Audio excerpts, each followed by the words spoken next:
know if they're ready. Check. You want to check? Would be great. Ready. All right. On the record, Mr. Sandy. Among all the things that we will be doing next week, I promised I would, in good faith, try to work things out with them on this writing. I didn't even get a chance to look at 922C. We got too many things we had to get done in 30 minutes here, including cleaning up. So, I'm not sure we'll definitely come to an agreement, but we may. And usually when I say we won't, something over there gets more reasonable.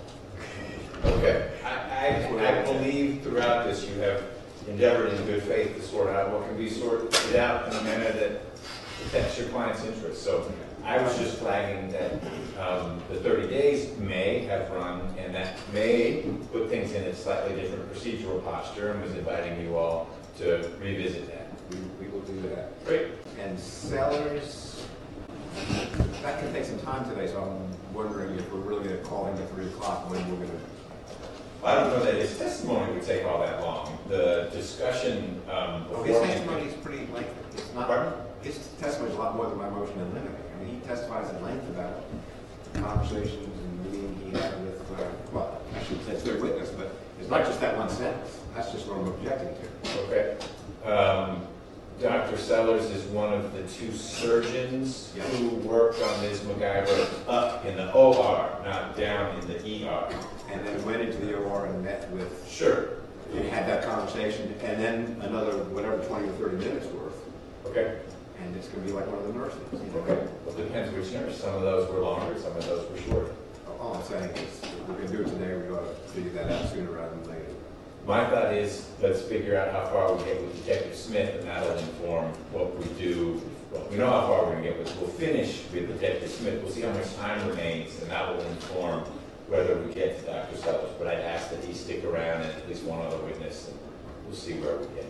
Okay. Anything else? Sounds good. Okay. Anything from the state? No. Okay. Jurors ready? Let's get them, please.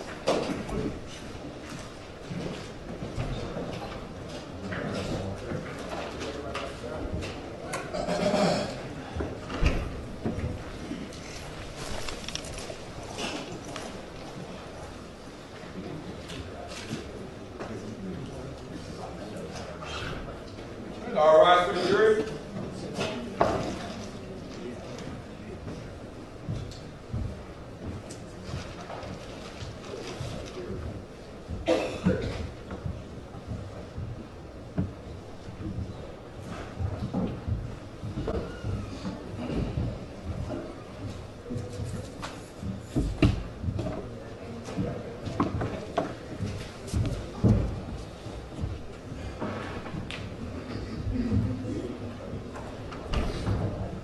Jury's all present and counted, Your Honor.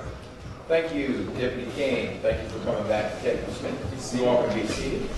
Hope you had a good lunch. A couple things. One, thank you for returning. It sort of dawned on me that you have come back every day, every grade.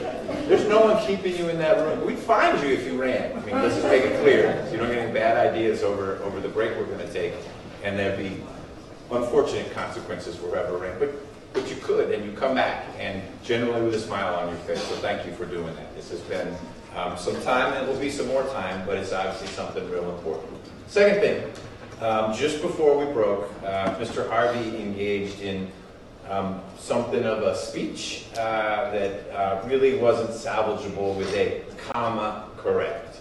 He shared with you his theory or opinion or speculation or argument as to what he thought the state might be trying to do or not trying to do in connection with its examination of Detective Smith.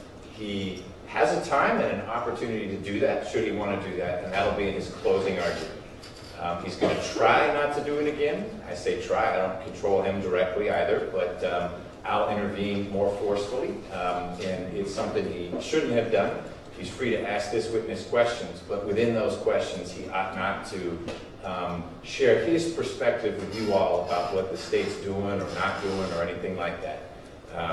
So you should disregard anything that came up in that context for 2 reasons. One, it wasn't appropriate. 2, and I've said it a bunch of times, and I'll re-emphasize it when I give you my instructions at the end of the trial, what the lawyers say is not evidence. Thank you. Mr. Harvey, back to you. Sure. We had gotten to the point, I think, in your investigation of kind of where you were getting the videos from Midtown Blue, right? That's correct. You got those, correct? Yes, I did. You reviewed those, correct? Yes. And you made those a part of your file, is that right? Yes. You then contacted Longhorn and got a copy of the receipt from Longhorn. That's correct. Again, putting everything together in the timeline that you were investigating of this particular event, correct? Yes. All right, and I'm going to skip forward to Mr. McIver's statement to you. In his statement to you, I understood he came to your office, correct? Yes. He came to your office and was going to give you a statement, is that right? That was the plan, yes. And at least in one instance, you've been shown a picture of Mr. Maples. This is the one. He was one of the attorneys that accompanied Mr. McIver, right? Yes. And I'm just talking about the context of the statement. In the context of this statement, you were seeking to get information, right? That's correct. And you were asking those open-ended questions, like you told us about, so that it would generate responses, correct? Yes. This photograph that you've shown us was a photograph of his lawyer and you and Detective Zimbrick prior to the interview itself. Yes. There were no measurements taken. You didn't take a picture of this, even though it was audio and video recorded, correct? That's correct. And you didn't take that, did you, as a precise and accurate representation of what happened, did you? No. Okay. All right.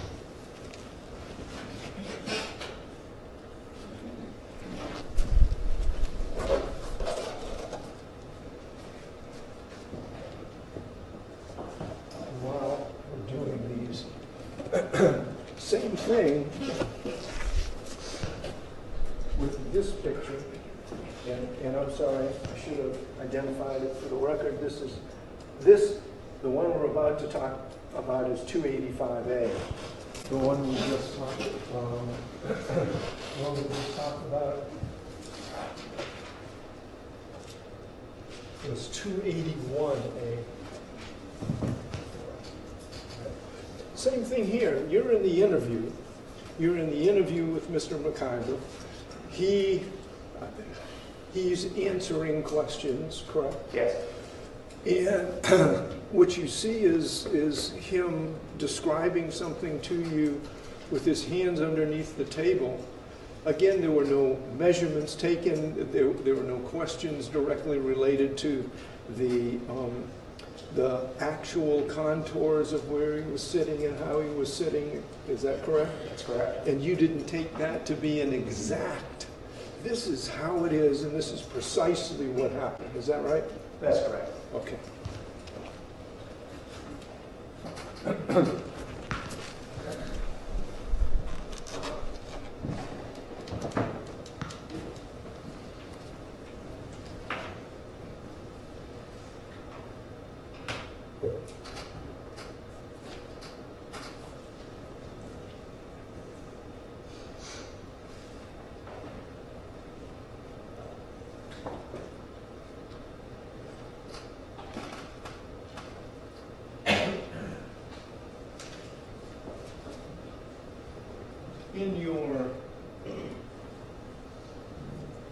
In your experience, you've interviewed a number of people, correct? That's correct. That would include both witnesses and individuals that might be the target or the focus of your investigation, correct? Yes, I have. And, excuse me,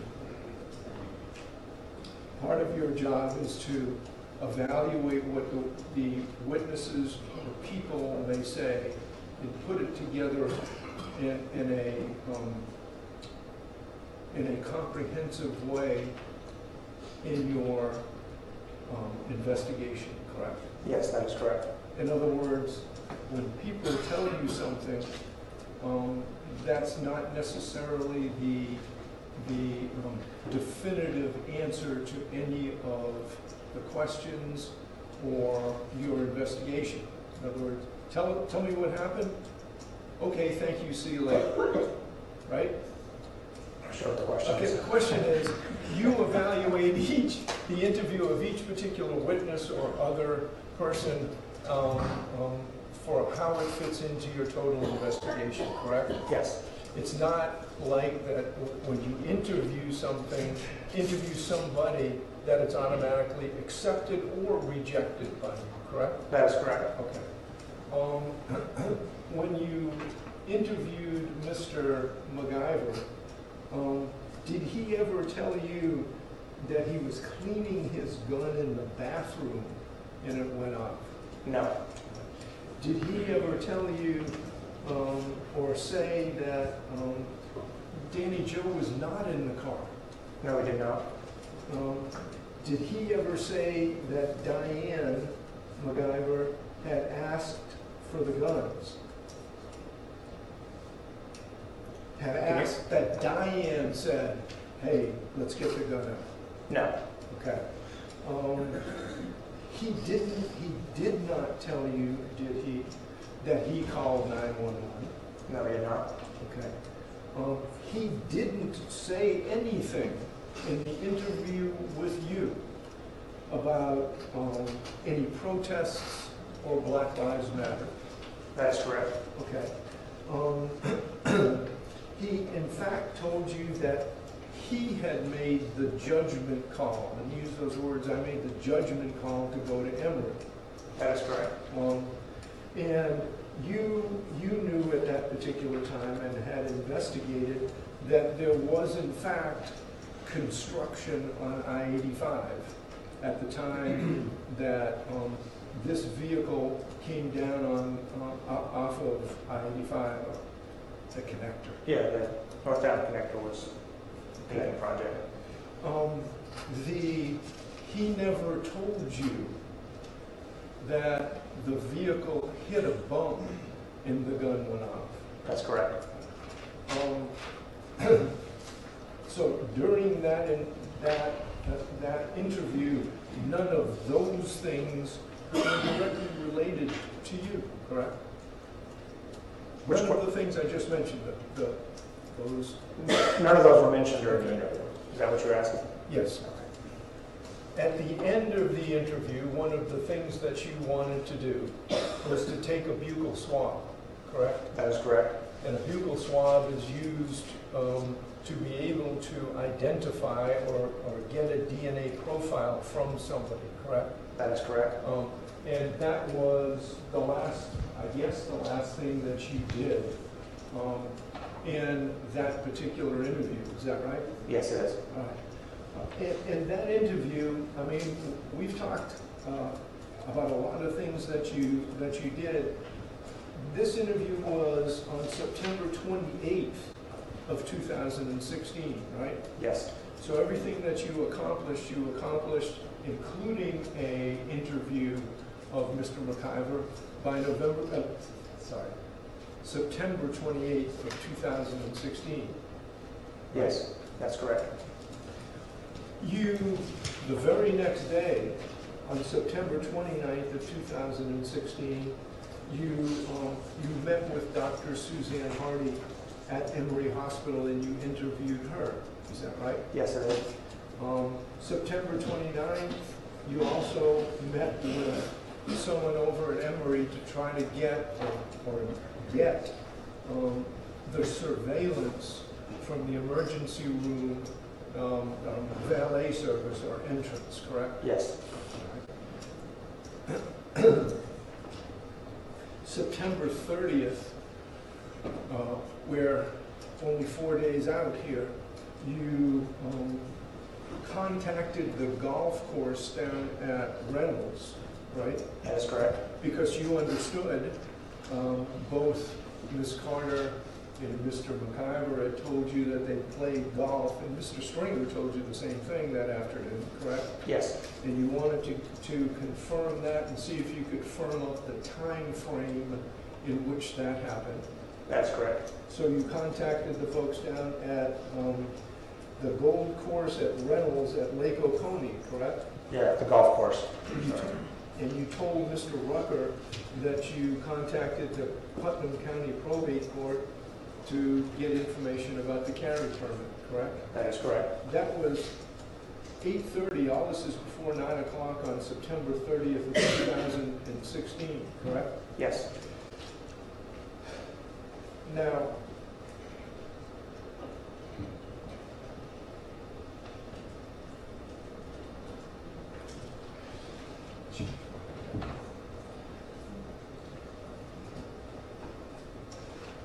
you also, on September 30th, did you obtain, or did somebody else obtain for you, a court order to get phone records?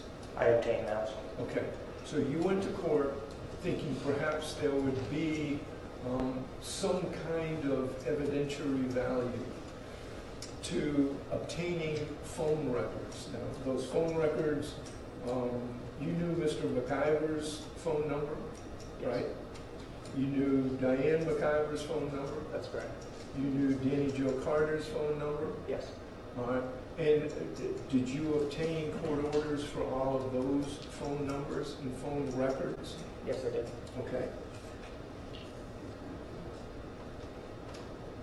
You also looked at, and you told me, and using the word analyze, you looked at the video surveillance from Midtown Blue, correct? Yes, I did. And you noted the times that the vehicle passed 10th Street and the times that it passed 12th Street, correct? That is correct.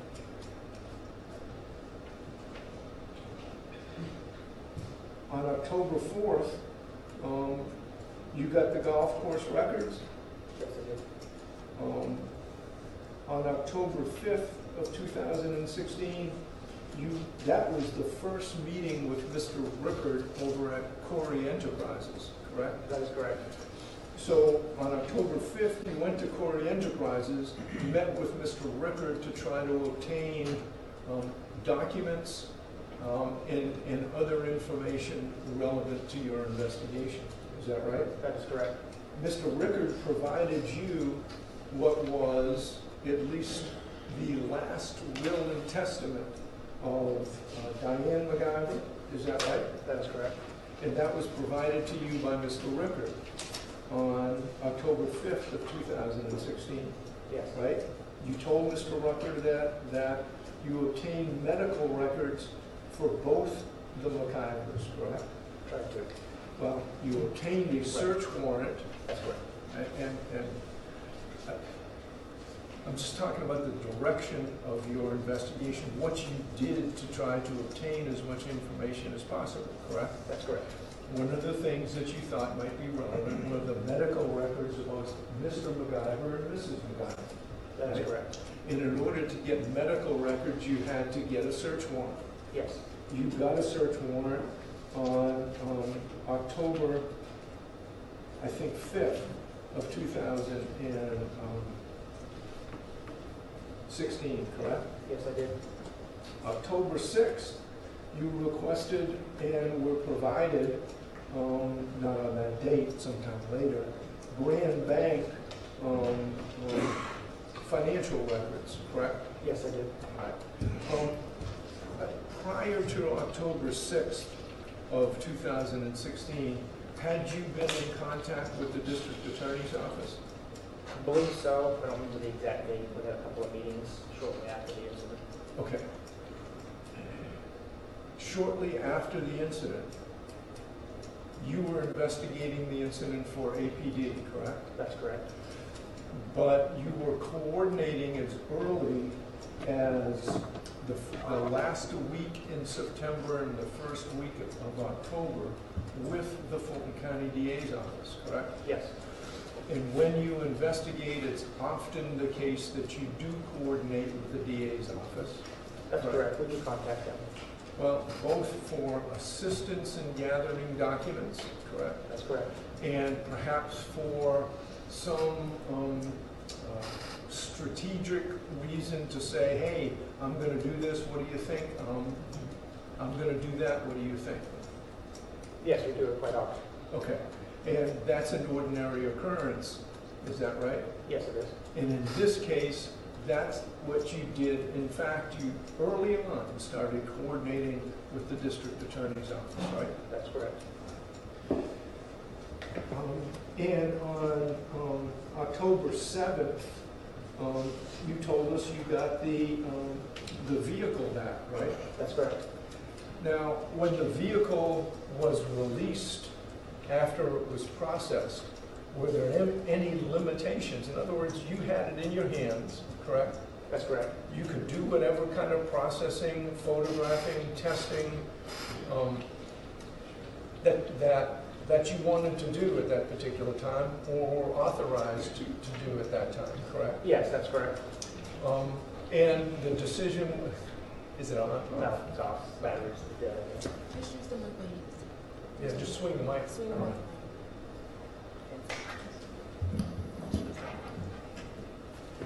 And once that task was completed, or those tasks were completed,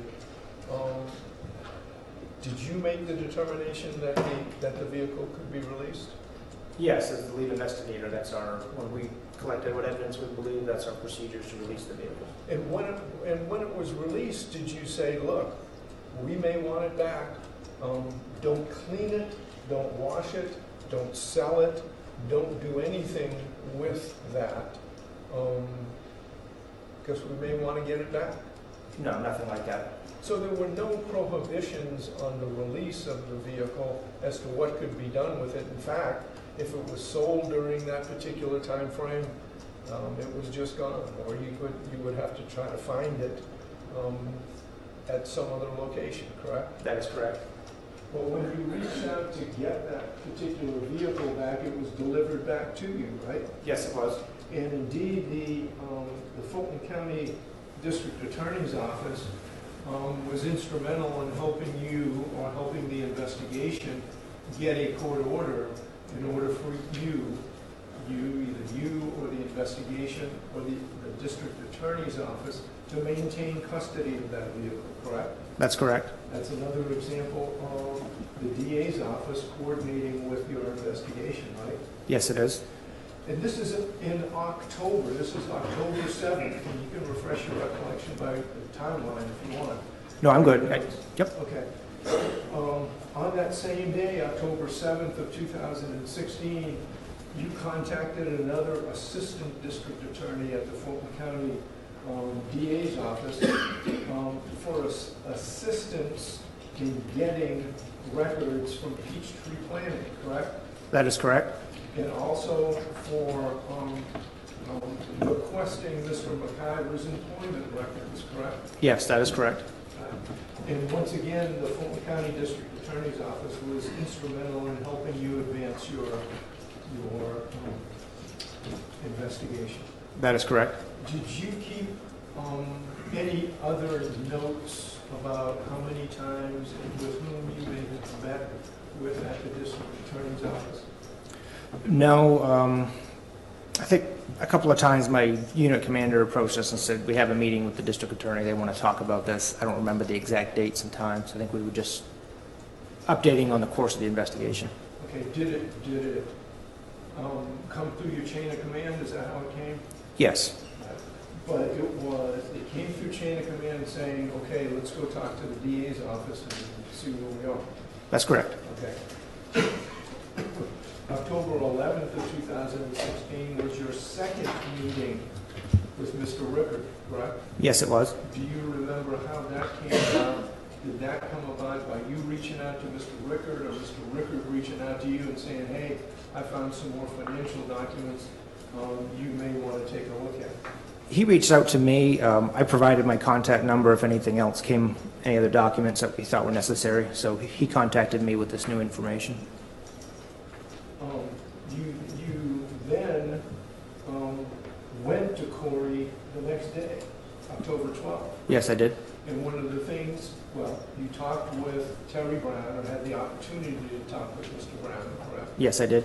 And you also recovered Diane McIver's cell phone, correct? That is correct. And you told us about that on direct information. There was the very next day, October 13th, was when the phone extraction was done that you told us about. Yes. Okay.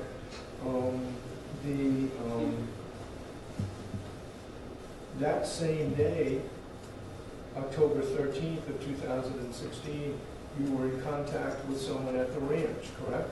That is correct. Javier Hernandez, correct? Yes. October 14th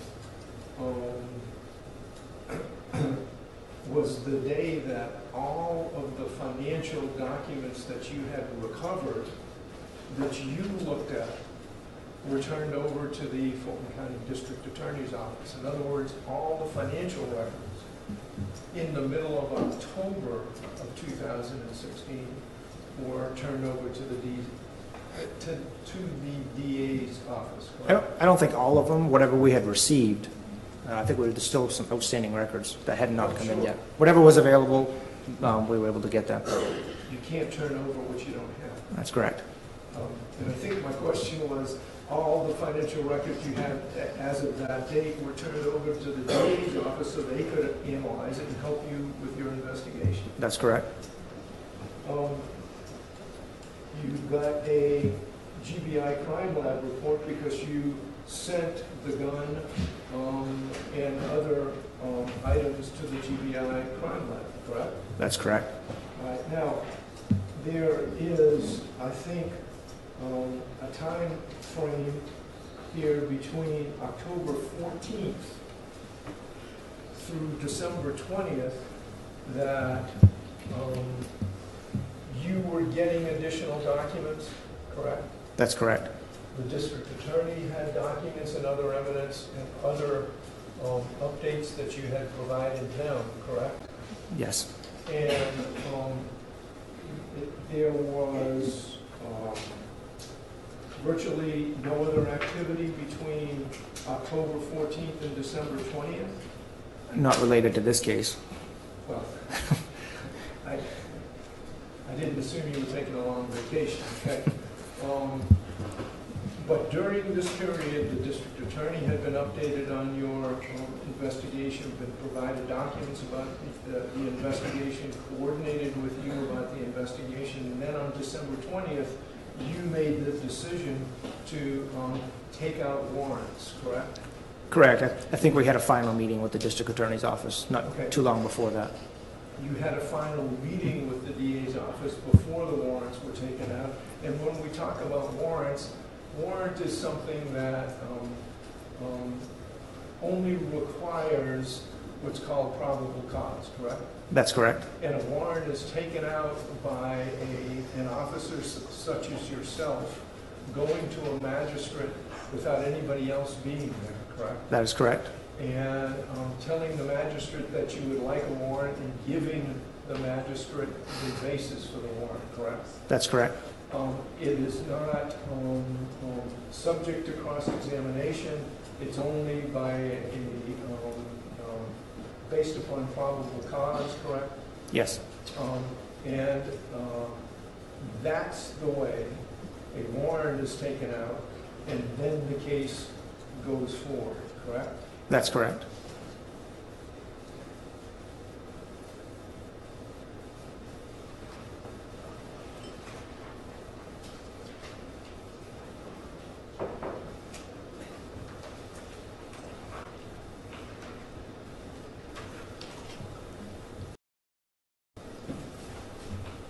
One moment, please, sir.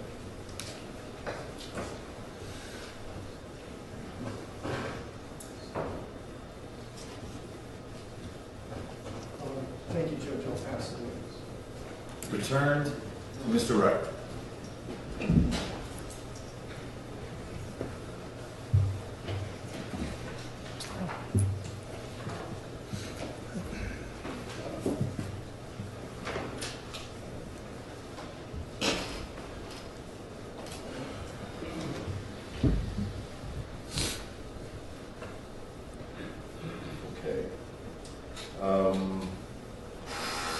going to try and go backwards and ask you some questions, okay, Detective Smith? Okay. So, if I understood your testimony and cross-examination to be correct, you got the call to investigate this case on September the 26th, is that right? That's correct. Okay.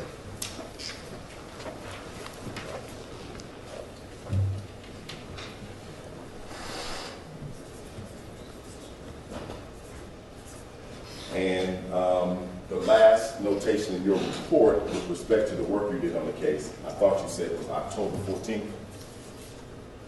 Yes, that's correct.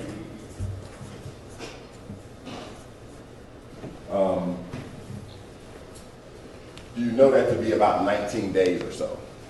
Sure, looks good. And Mr. Harvey asked you, when did you obtain a warrant? That was December 20th. December 20th.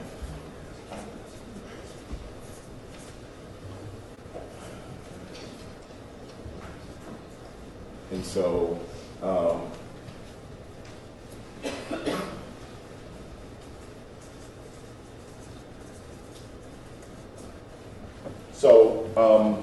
after 19 days, the investigation was complete.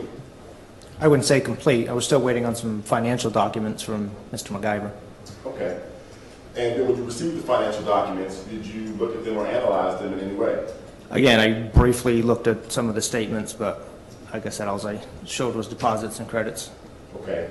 And so the financial documents did not, what did they do in terms of your evaluation of the case and the investigation that you did? The documents didn't produce anything that was, I guess, alarming to me, that would indicate anything of significance. Like I said, I'm not a forensic accountant, so I just look at it like I look at my own statements. I see deposits and credits and withdrawals. That's all I can see, but nothing alarming to me. Okay. And when you say you looked at deposits and withdrawals, whose deposits and withdrawals did you look at? All parties from both banks, both Mr. McIver and Ms. McIver. Okay. And when you say it wasn't alarming to you, didn't raise anything with you? It wasn't like I guess I didn't see I don't know how to explain this the best way. Well, I don't want you to go too far into how I just didn't want to put the words in his mouth. Yeah. However you view it. They look like my bank statements. Like it's Okay. money coming in, money going out. Money coming in, money going out. Okay. So for you, in the investigation you did, based on the financial information you looked at, did you determine that there may have been a financial motive behind this crime? No, I did not. What does the Atlanta Police Department do in homicide cases where there are financial records to be analyzed? I don't know. This is my first case. I talked to some of the senior detectives, and then we had a conversation about it. I don't think they've ever got any financial records on their case, so it didn't really have a whole lot of advice. So with respect to that aspect of the case, I mean, nothing was done, right?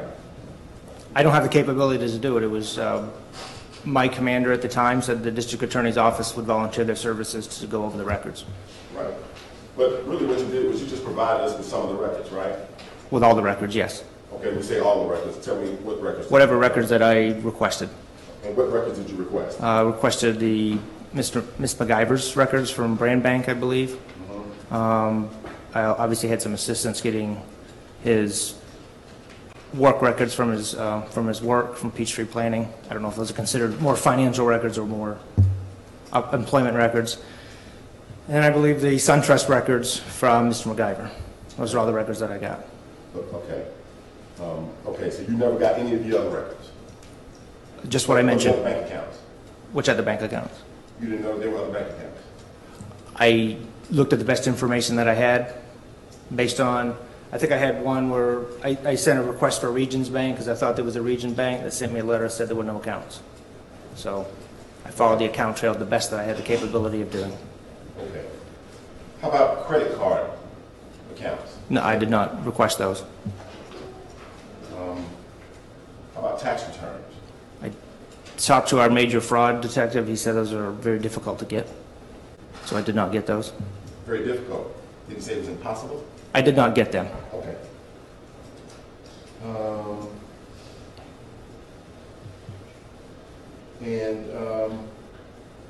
The employment documents that you got from Mr. McIver's law firm, did you ever go over and speak to any of the lawyers over at his law firm? No, I did not. And can you tell the jurors, how did the employment documents you got from Fisher and Phillips, what did that add to the investigation? It showed, I requested the records, well, with the assistance of your office, 10 years worth of records, because I determined, it was best determined that the two were married for approximately 10 years. So I just wanted to look at 10 years of money that was earned. Like I said, I'm not a lawyer, I'm not an analyst.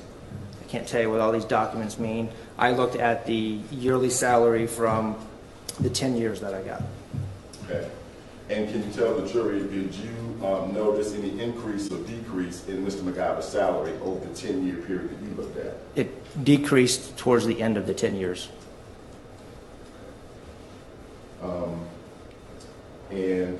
Did you ever speak to Mr. Maples or Mr. McIver about that? No, I did not. Now, Mr. Harvey asked you about coordinating with the DA's office. What do you mean when you say coordinate? Call them on the phone and talk to them. Okay. Does that mean that you do what we say do? Not necessarily. Because who's the lead detective in the case? I am. And so who's responsible for the decisions that drive the investigation? The lead detective can.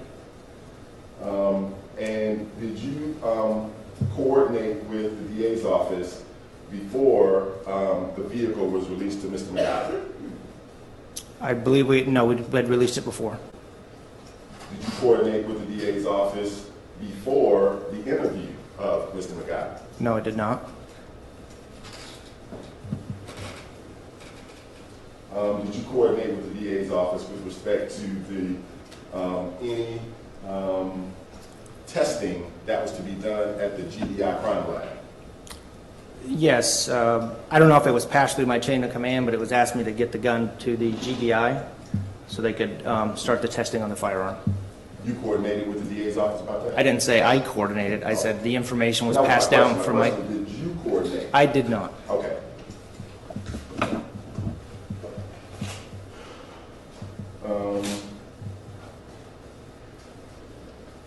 Let me see.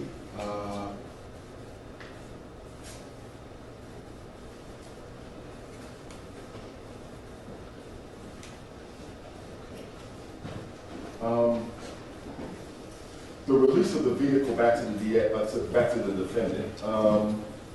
It was released to him about 2 days after you seized it. I believe so, yes. It was. I think we released it the day after we processed it. In your the 35 cases, homicide cases that you have handled up to that point, had you ever released a vehicle back to a defendant after 2 days? Depends how long it took to process. I mean, it's if I processed it the 5th day into the investigation, then that would be no. If I processed it the day of the investigation, that would be no. If I processed it 10 weeks later, it depends on how the case goes. Okay. But I've never held the vehicle. Every vehicle that was involved in a case that we've worked in the police department or I have worked for has been released when we're done processing it. Right. There's never been a request to hold it.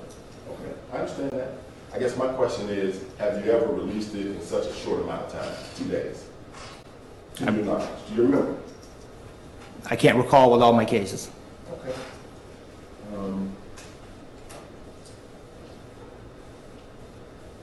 Mr. Harvey asked you if during the interview you were seeking info about what happened.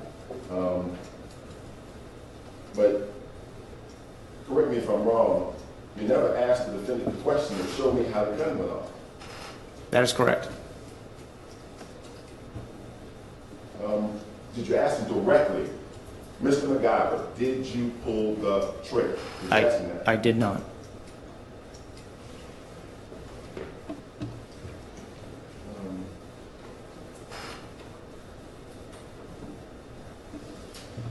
When you went to the hospital to request a surveillance video, who who decided what time frame for the video would be turned over? I guess is what I'm trying to say. Did you do that?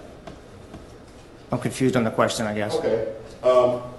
You went to the valet area, or you went to Emory Hospital to request the video from the valet area. That's correct. Okay.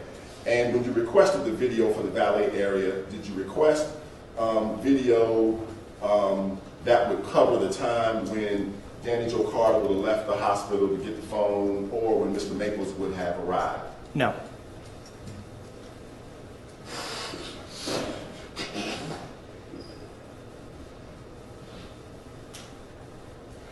Can you tell the jury, in the coordination with the DA's office, do you know who asked for the gun in the bag to be tested?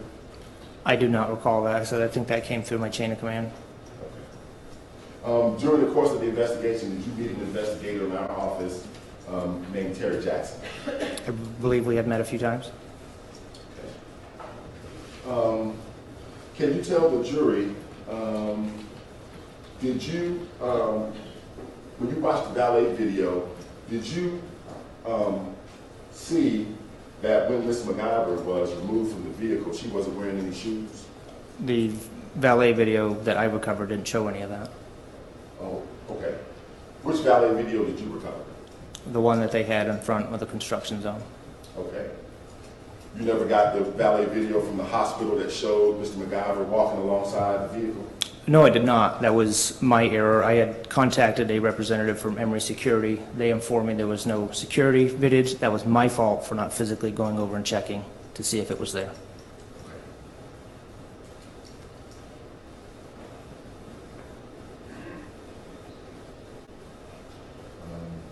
Mr. Harvey asked you some questions about the gun going off, unintentional discharges. You remember those questions he asked you, right? Correct. In that connection, the defendant never told you that the way the gun went off is after the car hit a bump. Not to me. Okay. And can you tell the jury, when you spoke to Danny Jo Carter, did she actually tell you the first time you interviewed her that the car was actually stopped at a red light at the time that she heard the shot? Did she tell you that? I don't recall which interview it was, but it was it was either that day or the day after.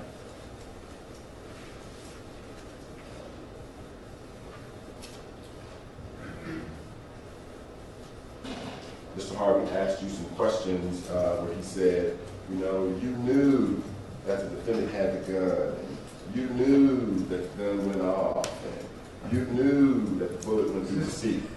And do you remember those questions? Let me object to the question of me. I'll ask him again. No, I think that's the way you asked it. We don't, that's okay. So streamline the question Okay. for the witness, so he. Okay. Great. You remember Mr. Harvey asking you, you knew that the defendant had the gun? Yes, Okay. And he asked you the question, you knew that the gun went off?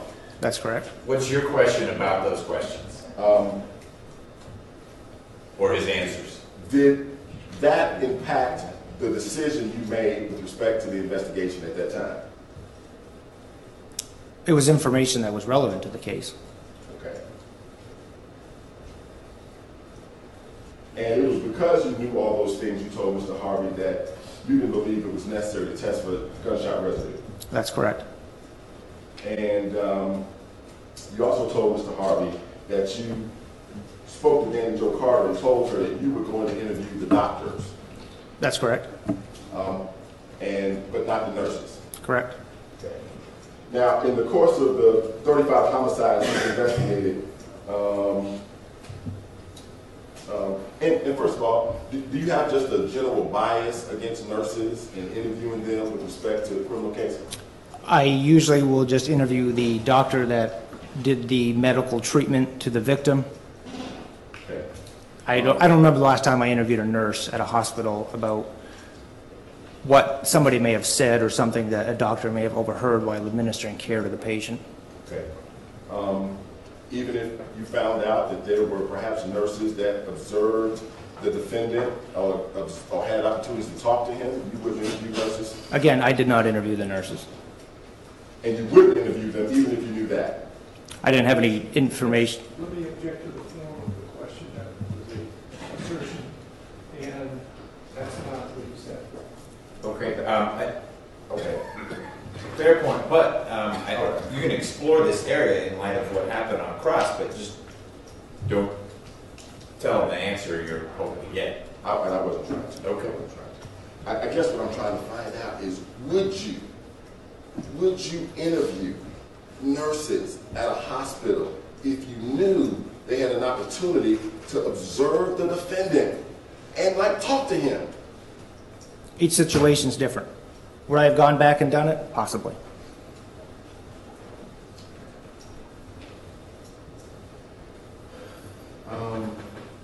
As part of the investigative techniques that you learned in the 35 or so homicides you've handled, you have the occasion to interview criminals, That's correct.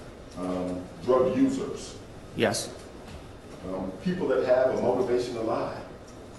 I interview all kinds of people. Right. 7 nurses. Right. I didn't interview the nurses on this particular case. Okay. But I thought you said you never did. No, already asked the answer. We've explored the Okay. nurse. All right.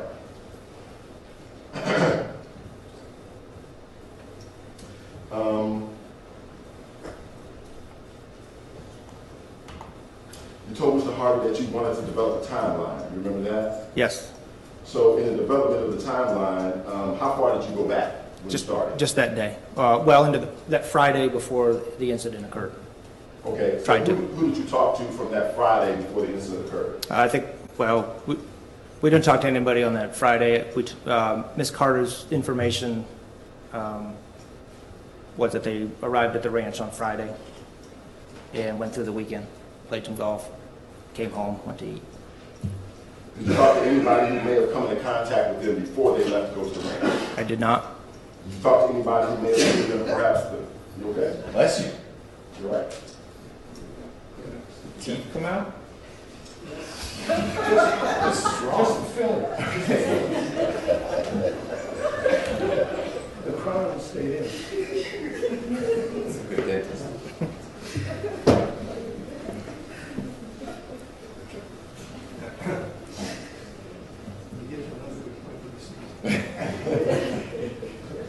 Smile when you see that's all your teeth. Okay. Okay. Did you talk to anyone who may have seen the defendant and Ms. McIver on Thursday, the day before? I did not. Okay. How about Saturday? Did you talk to anybody who would have seen them on Saturday?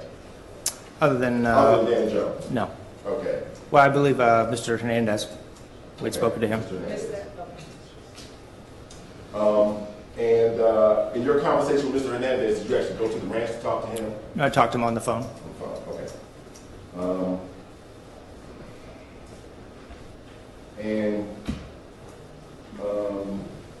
Did you talk to 2 young people who came to the ranch on Sunday to work out the horses?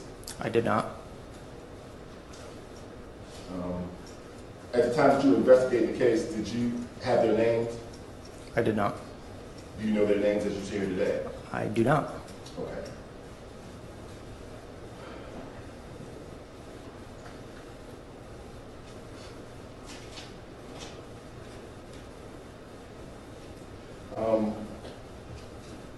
Did you speak with an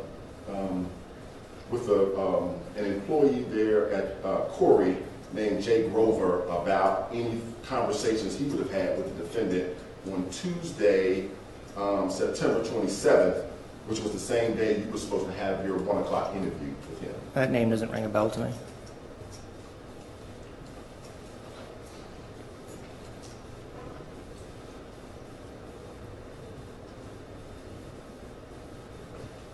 Mr. Harvey asked you a question about the fact that in your conversation with Danny Joe about going to Emory Hospital, you said that's where Tex knew. That's correct. Why did you say that to her? I just assumed that. Why would you say something like that to, let me see if I got the word right. No. Precipient witness. Why would you tell a precipient witness like something you just assumed on such an important issue? That's just part of the conversation we had. It wasn't, you know, when we interview people, we talk. We just try to go along with them. We try to make them feel comfortable. Yeah, I get that, but you're injecting like an assumption, right? Okay. Well, to that sort of not quite question, Okay. I agree. All right. Mr. Harvey, you said to Mr. Harvey it was really important to talk to Danny Joe Carter, but hey, wasn't it like important to talk? Yeah. Wasn't it important to talk to the defendant? Yes, it is. And you talked to Danny Joe Carter at 2:39 in the morning on the 26th? That's correct. How long did it take you to talk to the defendant? I coordinated that through who I assumed was representing him as an attorney. He represented himself, or was being represented by Steve Maples. I understand. I reached out that morning. I tried to get in touch with him, tried to get in touch with his attorney. He called me later that day. Okay. But did you even walk into the lobby of the emergency room that night while you were there? I did not. I was under the impression from one of our detectives they had already left the hospital. Again, I got you. I probably should have followed up and checked to make sure he was there or not there. I got you. But my question was, if you talked to Danny Joe Carter at 2:39 a.m. on the 26th, how long did it take you to talk to the defendant? Almost 2 days. Can you tell the jury, when you spoke to the defendant, did he ever mention anything to you about having a sleep disorder? No.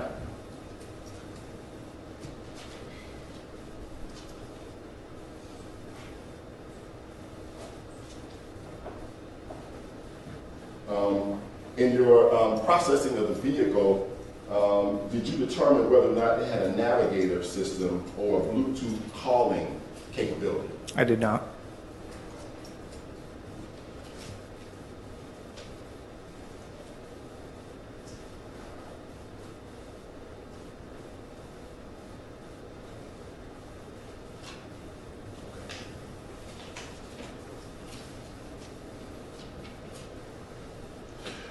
Okay, just 1 second, Judge.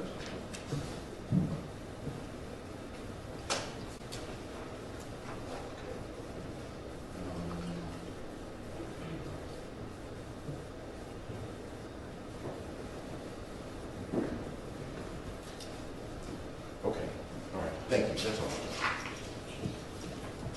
Jurors, I have a few cards, send them to the left. You came to get them.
That's just I like that.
Detective Smith, about how many cases are you serving as lead investigator at any given time? You explain the list and you're up and then you go to the bottom, but snapshot in time, you're lead investigator on how many cases? I've been in homicide since 2012. Out of my total 55 cases, I have 9 open cases, but they're always revolving. We don't just work our cases, we work everybody else's cases. So any given time depends. We had 110 homicides in 2016. So we all work together. We could be assisting an investigator. So to give an unpredictable number, we could have 5 or 6 cases going on at one time if there's a lot of unfortunate murders in Atlanta. And then we got to work on our cold cases, our cold cases. So it's just a revolving door sometimes for us. Are you obligated, not just you personally, but a lead homicide investigator, are you obligated or required by some law or policy to coordinate with the district attorney's office? No, I don't believe there's a policy. I think in our investigative, there is a policy that we do talk to the DA's office about it. It is in our SOP somewhere, but it doesn't necessarily mean to go into details with it. It just says, if needed assistance, we can contact the DA's office.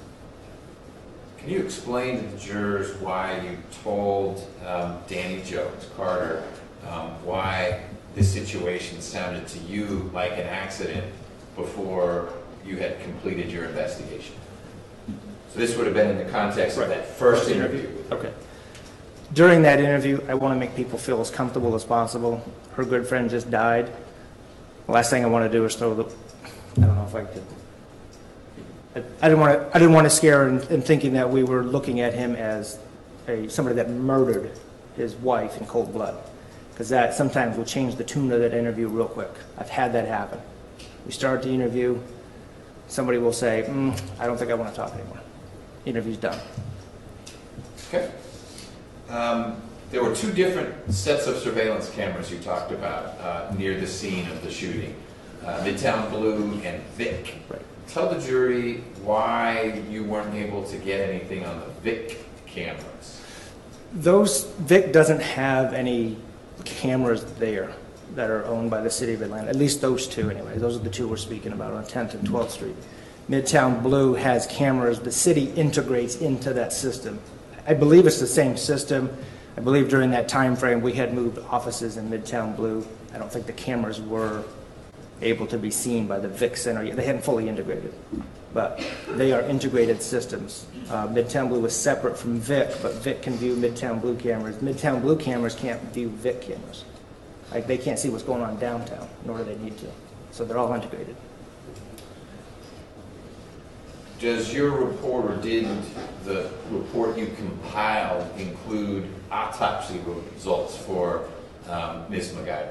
The case file does, yes. Say that again? The entire case file, it's in the case file. Okay.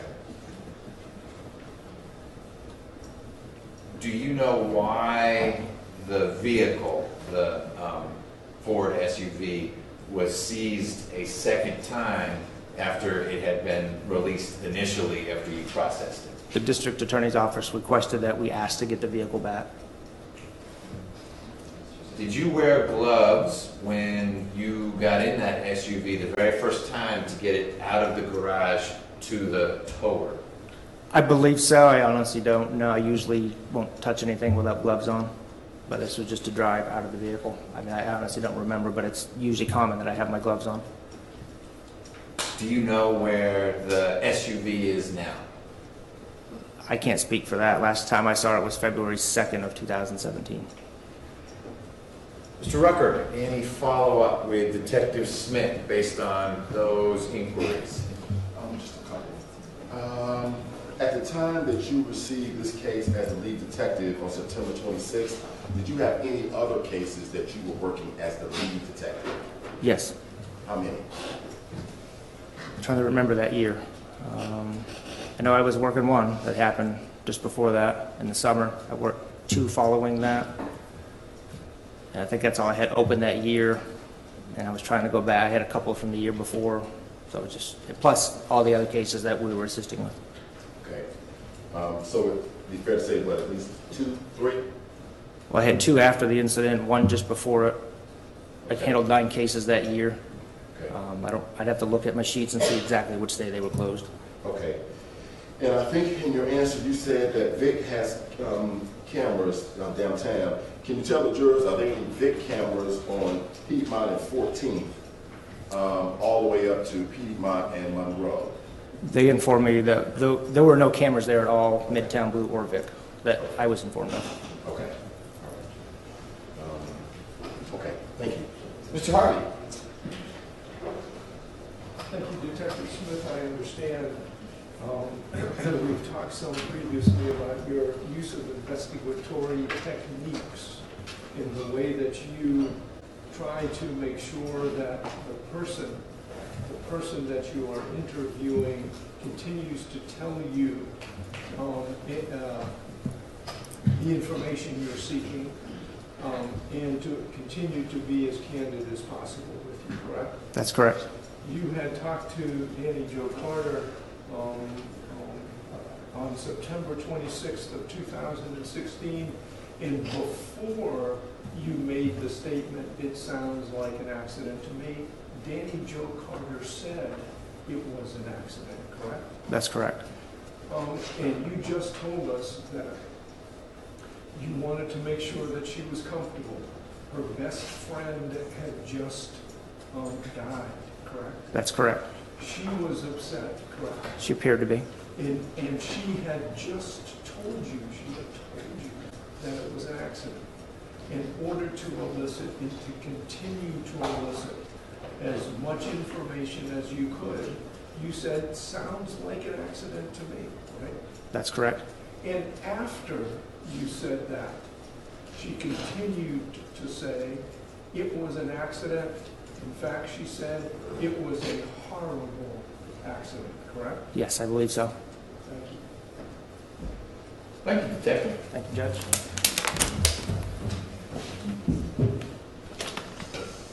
Mr. Rucker?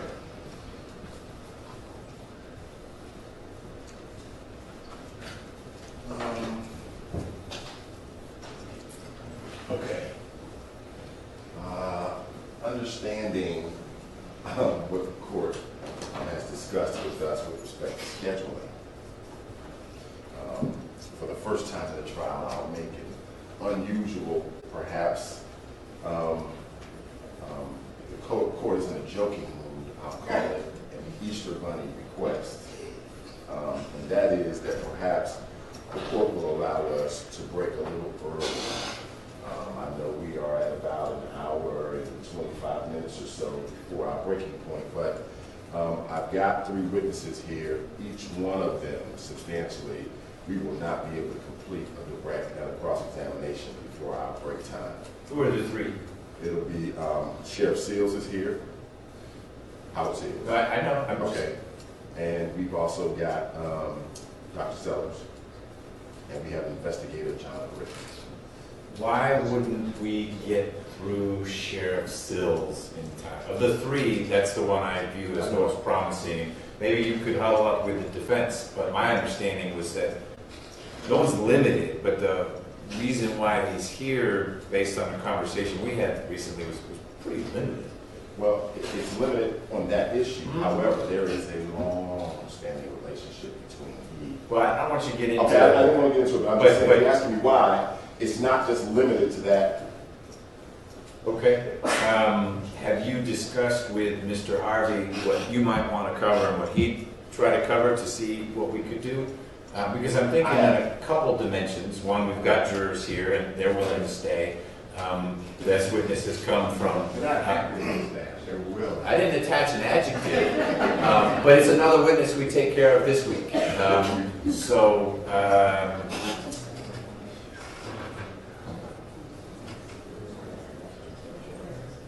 Okay, that's fine. That's all. I think I'll keep you pretty focused on direct. Okay. And if you, yes, you want to confer for a moment longer? Please do. No, because this will, if we can make it work out, that would be good.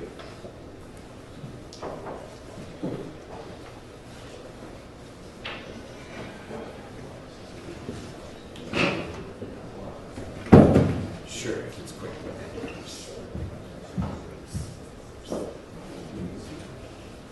Let's just figure out what we're going to do.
So some of you are probably too young for this, but for those of you who remember, this would be the time when I'd start taking off my blue sneakers that tie up, and I'd unzip the sweater, and I'd put on the jacket and the fancy shoes, and I'd thank you for coming to my neighborhood, and then I'd leave, and we'd all be friends like with Mr. Rogers. We're going to end now. The witness, one of the three witnesses that the state was going to call as a byproduct of the conversation we had at the sidebar, won't be called. Not when you get back, not now. So it was as if the witness testified. And the parties are going to work something out, and you'll get another stipulation that I'll read to you when we reconvene in early April. The other two witnesses, we couldn't finish today, and I don't think it's fair to you, most of all. Probably not so fair to the witness, not fair to the lawyers, but that's third on my list. To get through part of a witness now and ask you to suspend that for a whole week, and then we come back, because they just repeat everything they did yet another time with that witness. So we aren't going to have any more presentation from the state at this point. They're not resting, we're going to call it to a halt. I hope that you use the intervening week to recharge, to take care of the 10,000 things, some of the 10,000 things that have piled up, to let those you care about, those you work for, those who work for you know you still exist, and they shouldn't give up on you.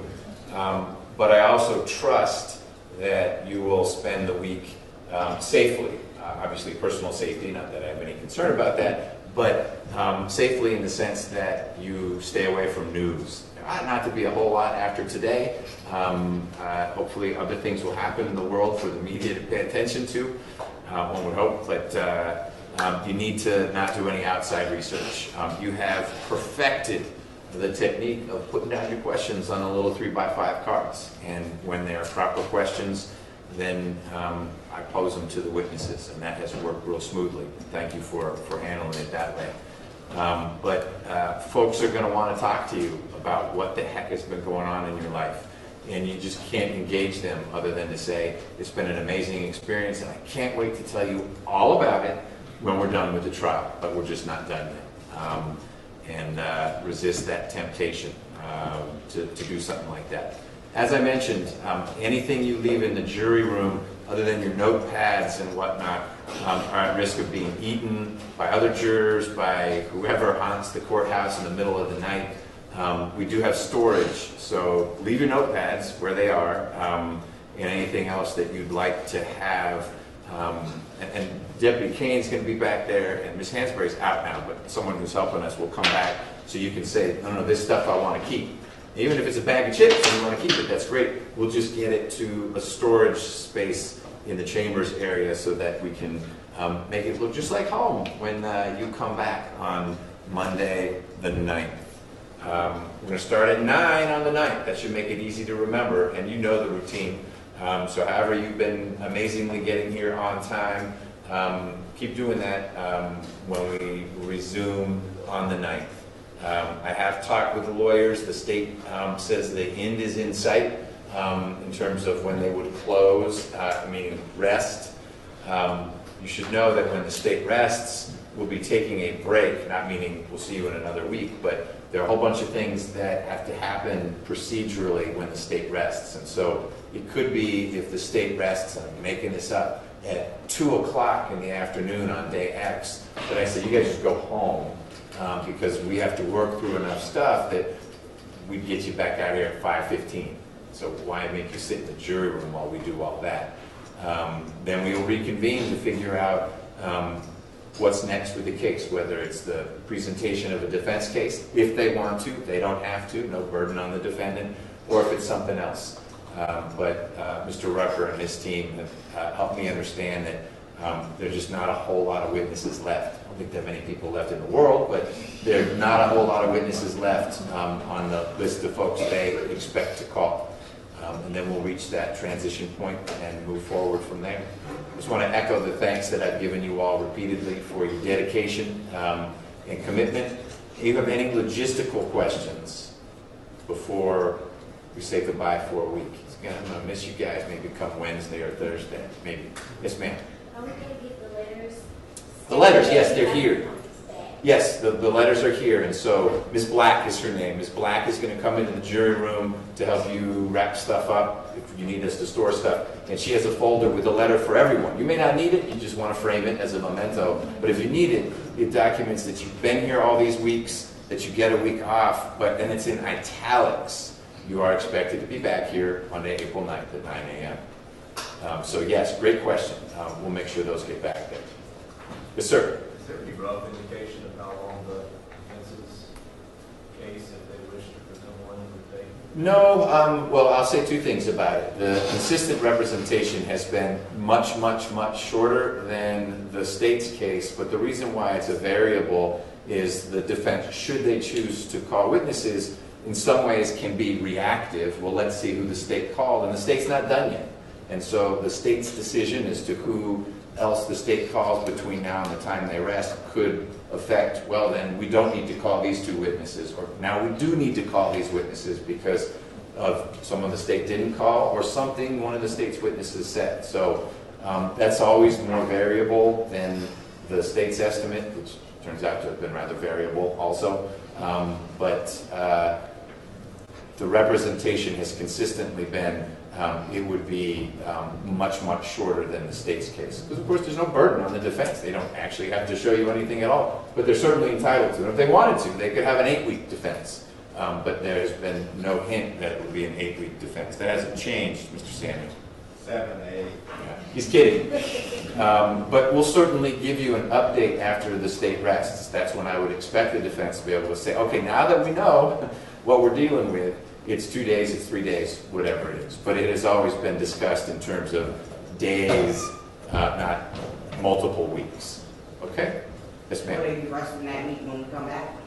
It depends when the state rests, and it depends what their answer is. So I don't want to commit anyone to anything other than you know by now, hopefully, that I have been pushing these folks, and frankly pushing you, could we stay till 6, so that we are getting to the end as soon as possible. But you know what? After a week off, you're going to be wanting more, and you'll be sick. So we'll see how it flows, and I'll keep you posted, okay? Anything else logistically? Thank you so much. Happy Easter, Passover. Go Braves. Off to a great start. All rise for the jury.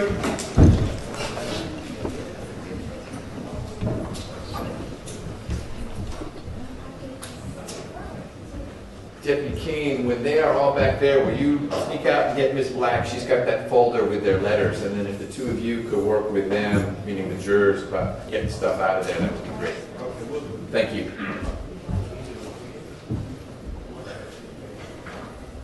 You may be seated.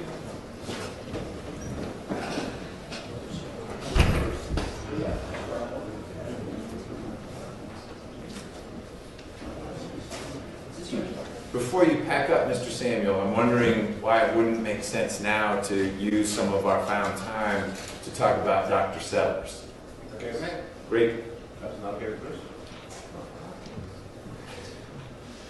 My understanding is Mr. Samuel's motion, so you're free to go, Mr. Hart. I'd like to see if I have a chance to read the motion. Okay. Well, it's really long, but it actually... There's a quiz at the end. Yeah, most of the pages are...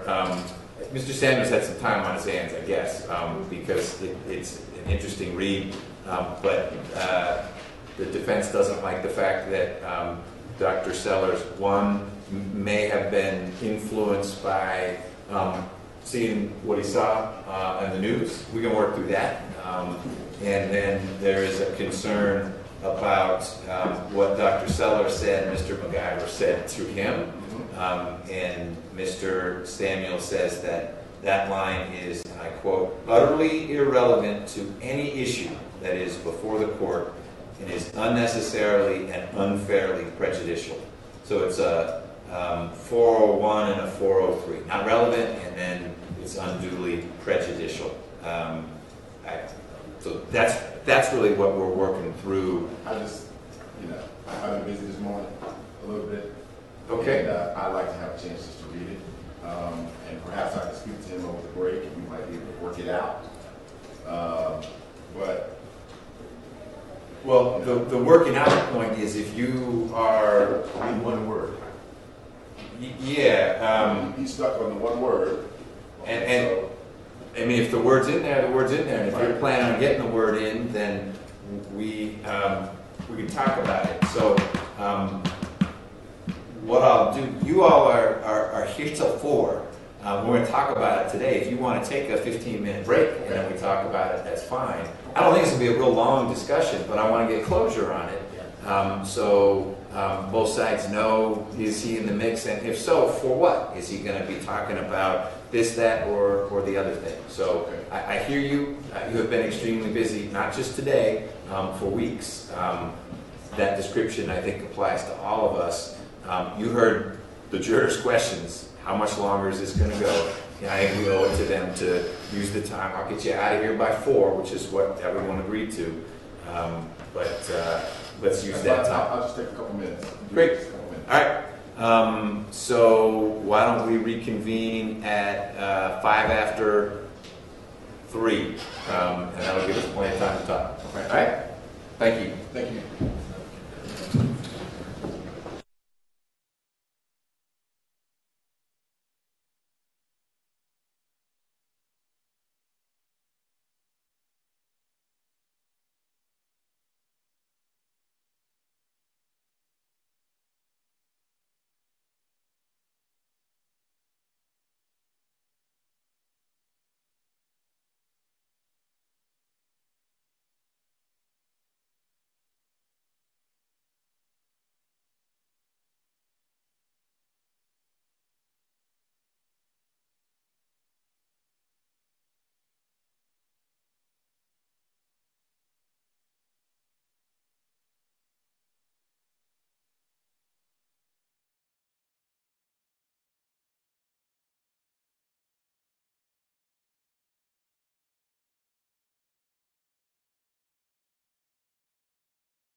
Samuel. Your Honor, as the motion explains, just by way of a little bit of background, we were served with Dr. Seller's statement, I think, exactly 2 weeks ago. It was a Saturday morning, actually, we received it. And when you say statement, because we've seen summaries, we've seen actual, recorded, verbatim, all sorts of variations in between. 2 recorded statements. He was on the reserve list, so it was not something that anyone was focusing on much.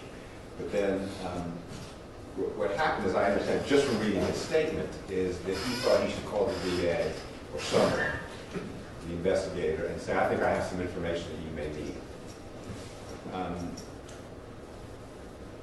And the gist of the statement, why I'm a little bit unclear about the rule of sequestration, is because he doesn't say exactly when he heard this information, but he said, I've been reading about it, and I've talked to some people, and it's unclear. It may very well be he didn't read anything since the trial started. So that's why I was fairly vague in my motion, because I just don't know. It was helpful. One thing helpful that came out of that was I felt it was helpful, the instruction I gave to everyone, which is, hey, given the nature of this case, let's tell the witnesses to do their best to keep their nose out of the story. Right. So, the risk is that he was watching some of the television stories since the trial. It seems abundantly clear that he knows all about the Black Lives Matter issue, because that's what prompted him, in essence, to call. He says that, or you're speculating? Well, I mean, I see the connection, how one could make that, but did he say that's what it was? Well, I don't think he says Black Lives Matter. He says something that makes it abundantly clear to me that there was some race issue in this case that led me to think that I better call you. I don't think there's any doubt about that. They may disagree, and I'll pull the statement out and show you what led me to believe that. So the first question is, has there been a violation of the rule of sequestration? Has he either watched television or talked to the nurses? I mean, he's down there with, 10 different witnesses who testified about this case already. And if he's watching TV, because all of his buddies are on TV, then he's even seen the cross-examinations and some live testimony of that. But I don't know. I don't want to mislead the court. I'm not saying that I've interviewed him, and the state hasn't told me one way or the other. So that's one issue. The second issue is this. He says that he's the surgeon. He's one of 2 surgeons. The other one is Dr. Syed. And they do the surgery, and the surgery is unsuccessful. And they walk out of the operating room, and they start walking down the hall, and they have a conversation with a security guard about, we need to see the family. We need to give the bad news. Everything after that's going to be hearsay for a while. So I'm going to object to anything the security guard tells them. I assume the state would agree with that, but they can't put in what the security guard tells him about where the family is. Interestingly, though not necessarily relevant to the motion, they say he's downstairs somewhere, whereas Armstrong says that they were upstairs together when the doctors came out of the operating room. Not necessarily relevant to the motion, limited. So eventually, Mr. McIver and Mr. Maples come upstairs, or are already upstairs, and they're in the operating room family room, operating floor family room. So again, we're on the 3rd floor in the family room there, as opposed to the ER family room. And they're, either standing or whatever, and they see Dr. Saeed and Dr. Sellers coming walking down the hall. Picture from a million TV shows, you've seen this. They got their hat on, they got their weird shoes on, their scrubs on, they're walking down the hall. And they walk into the family room, and the first statement of Dr. Sellers says, we walked in, and we have to give them the bad news, and we told, Dr. Saeed said, have a seat, to which Mr. McIver allegedly responds, don't tell me where to sit, boy. And then they sit down, and they get the news. Dr. Sellers then makes a point of saying that Dr. Saeed is a person of color. I think those are his words. And I thought about that for a while. And later, when I'm watching the news about this case, I realized how significant that statement was. Okay, so that's why I think it was clearly a racial prompt, whether it was TV during the trial, because he doesn't call them until the 3rd week of trial. It's the first time he ever called the DA, so I got something to tell you. Let me stop for a second so I can make sure I'm following all this. I've understood all the things you said. Is there a statement from Dr. Sellers predating the start of the trial? Not to us, we go. Okay, so the assertion that Mr. McIver said, "Don't tell me where to sit, boy," or however it was phrased, but the boy is the word that understandably caught your attention and prompted, at least in part, the motion. That's not something you were aware of until you got Dr. Sellers' statement. Because I thought you said you've had his statement for a couple weeks. Back from today. Well, we've been here more than a couple of weeks. No, we haven't. Okay. Yes, the first time we were given any statement was Saturday, 2 weeks from yesterday. And the reason why your motion to eliminate is coming in now is because you understood the state to be upgrading Dr. Sellers from reserve to will call. Well, I'll tell you exactly what happened. We get the statement on a Saturday. And I'm sorry, today is March 30, so tomorrow's the 31st, so it was the 17th. We get the statement sent to us Saturday afternoon. The team gets together and I said, I'm going to do a motion to eliminate because it looks like they're going to call them on Monday. So I prepared a motion to eliminate that day. Signed, sealed, and ready to go. I then came and I talked to Mr. Rucker on Monday and said, are you calling Dr. Sellers today? Because we had just finished all the Emory witnesses. I had just finished the 2 days of Emory nurses cross-examinations. And he says, no, I'm not calling him today. So that's why your certificate of service says March 19th, because that would have been that Monday. All right. I didn't realize that hadn't been changed, but that's exactly right. So I said to Mr. Rucker, if you call him, I'm object. This was a conversation that Mr. Rucker and I had last month, 2 Mondays ago. Well, whatever, 12 days ago. I said, if you call him, I plan to object to that phrase. It's completely unnecessary. It is just character assassination for no reason. And he said, well, I do plan to use that statement, but I haven't decided whether to call him yet because I've never talked to him in person, and I don't call witnesses until I have a face-to-face with them. That's my fine. And I said to my folks, I am not going to file this motion because it's just going to bring unnecessary attention to it. First of all, it's going to be in the clerk's office. And why should I file that if they're not going to call them or I can talk them out of it? That didn't work out. It didn't work out. And so, this morning, or last night, this morning at 5:59 a.m., we get an email that says we're calling Dr. Sellers today, or he's on the list for today. So 8 a.m., we filed the motion to eliminate when I learned. I've talked to them since then. I talked to Mr. Rucker at noonish today, and he said I'm not agreeing to delete that. Now I've talked to Adam and Kara, and there's some movement as to how we can work this out, but it doesn't sound like we're going to work it out. So that's where we are. That's the background of the timing of everything. As far as the merits of the motion, on the sequestration rule, we just got to find out. What was he listening to, when, who's he talked to, when.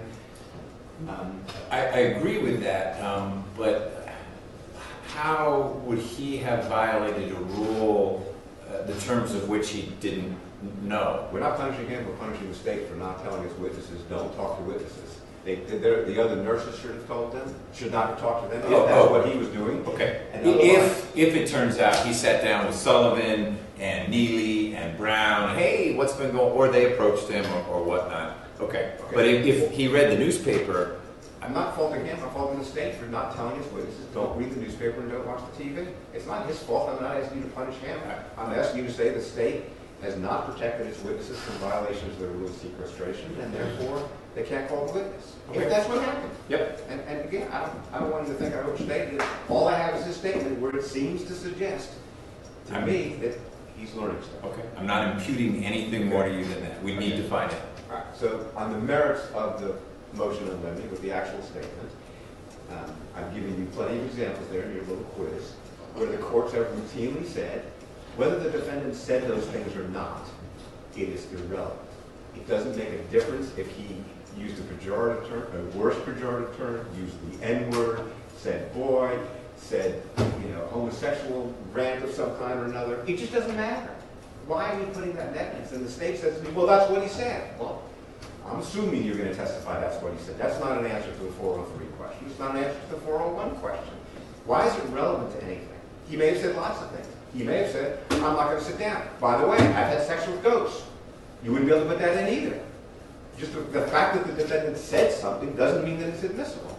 They have to prove it's admissible, they have to prove it's relevant to something, and that it's relevant, and that it's prejudicial value, which is clear in this case, where they're going to now move into Black Lives Matter, which we also think is entirely irrelevant and pointless, but use the rules on that. But they're going to accentuate it with this now, as if to make the Black Lives Matter racial statement even more important and significant. Not because it's relevant to whether there was a murder in this case, not because it's relevant to whether there was an aggravated assault in this case at all, but just to assassinate his character unnecessarily. It's not even relevant to anything other than count 6, which itself is not relevant and will never survive a motion for directed verdict, as I've already told you. You have told me that. Right. Okay, thank you. Mr. Rucker, or team, whoever's going to be talking about it. Yeah, factual question, I can answer the court, but Mr. Abadi is going to respond to. Did you know that? I can respond to factual questions as well. Okay. But who's going to do the law? Yeah, did you know you were going to be called upon to do the law? I know 401 and 403 as Mr. All right, well, come on up to the podium so you are accessible to us all. If you disagree with any of the background that Mr. Samuel has provided, help me with that first. I definitely disagree with the majority of the background. Okay. Mr. Sellers, or Dr. Sellers, was on our witness list from the beginning. I didn't say Shh. Okay, I didn't think you said anything otherwise. I think the majority, not all. Right. We can agree upon that. He's been on the witness list the entire time. Yep. He was put in reserve because we didn't plan on really calling him because, as Mr. Samuels pointed out, and as most people have pointed out, we called half the staff for memory. It wasn't until the jurors started asking questions during that time that the other Emory personnel was testifying, it became an issue about who told Mr. McIver that his wife had passed, what exact time she had passed, those kind of questions. He is the witness, the relevant witness to answer those questions because he is the one who informed Mr. McIver that Diane McIver didn't make it through the surgery.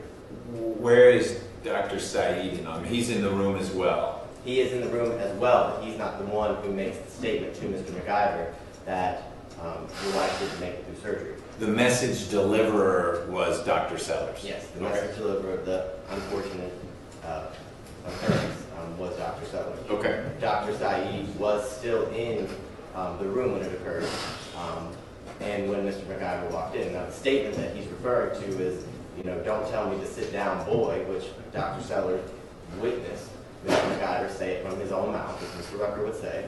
And at that time, that'd be the only evidence that would come out, and I think it's relevant under 401 in the sense that it's the defendant's state of mind.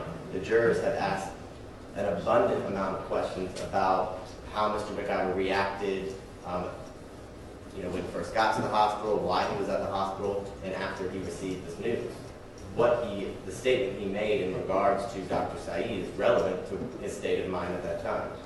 As to the 403, whether it is substantially, the probative value is substantially outweighed by the prejudicial effect of it. I don't believe it has a whole lot of prejudicial effect because the next question wouldn't be, what color is what is the skin color of Dr. Saeed? The state has no intent in getting into any racial connotations of that statement, one, or the races of the individuals in that room. What's important is what he said, and that goes to the state of mind of what he was thinking, feeling, whatever, after he was delivered this news, which is entirely relevant. As to, the Black Lives Matter statements that Mr. Samuel made, Dr. Sellers does say that in the conversation he has with Mr. Rucker, but it's in what the reference to Black Lives Matter in the news is at the beginning of all the news stories coming out. It's not during the trial. Dr. Sellers has been on spring break for the last week and a half. He was in Florida. This was not news that he was watching in Florida, and he made that abundantly clear today when I asked him, as well as, and what he was referring to is the initial talk in the news media that was occurring right after Ms. McIver died, and a month or two afterwards when it was a, so to say, big story. and then the news died down up until the trial time. So there would be no intent of bringing any sort of, comparing it to, well, do you think that statement relates to Black Lives Matter, Dr. Sellers? Do you believe that he said that because Dr. Saeed was an African American? I mean, the question is, after you relayed that news to Mr. McIver, what did he say? And all we're asking for is the statements. And I think the defendant's own statements are highly relevant to the state of mind, and the jury is entitled to hear all of that. So we would work through with Dr. Sellers here outside the presence of the jury what type of contact he's had with witnesses since the trial started. So we can't do that today anyway. But your sense is from your conversation with Dr. Sellers that references he's making to news and what he knows about the case is a reference back in time to 2016, even though it took him till the middle of the trial to reach out to you all. Well, one response might be he was on spring break. Well, and I will correct what Mr. Samuels represented to the court. He didn't contact us. We contacted him, and the reason we contacted him was because, the person who actually relayed the news and exactly what time it was relayed, who was in the room when it occurred during the trial, is the reason why we went back and contacted Dr. Sellers. So the second sentence in the motion in limine reads, Dr. Sellers stated to the prosecution team that he called the DA's office during the week of March 12 to let the prosecutors know, ... We called I was in the room, and it was Mr. Rucker, myself, the other ADAs on the case, and Chief Kocha were in the room when we called Dr. Sellers. Okay, I want to put a real fine point on it. So you would not expect Dr. Sellers to say, in the middle of the trial, I called these guys because I saw or read or heard X, and I had to let the DA's office know I had something relevant to what I'm reading or hearing or seeing about the case. He may have said those words to you, but that was in response to a call your office made to him. That is correct. Okay. That doesn't inform, I believe, the 401, 403 analysis. I think has a whole lot to do with the sequestration issue, and we'll still need to make a record of what it is that Dr. Sellers has been doing in connection with the case. My experience with surgeons is they're not spending a whole lot of time chewing the fat, but we'll see what he has to say on that front. Okay. Thank you for sharing that. Mr. Samuel, anything you want to say as the movement in conclusion?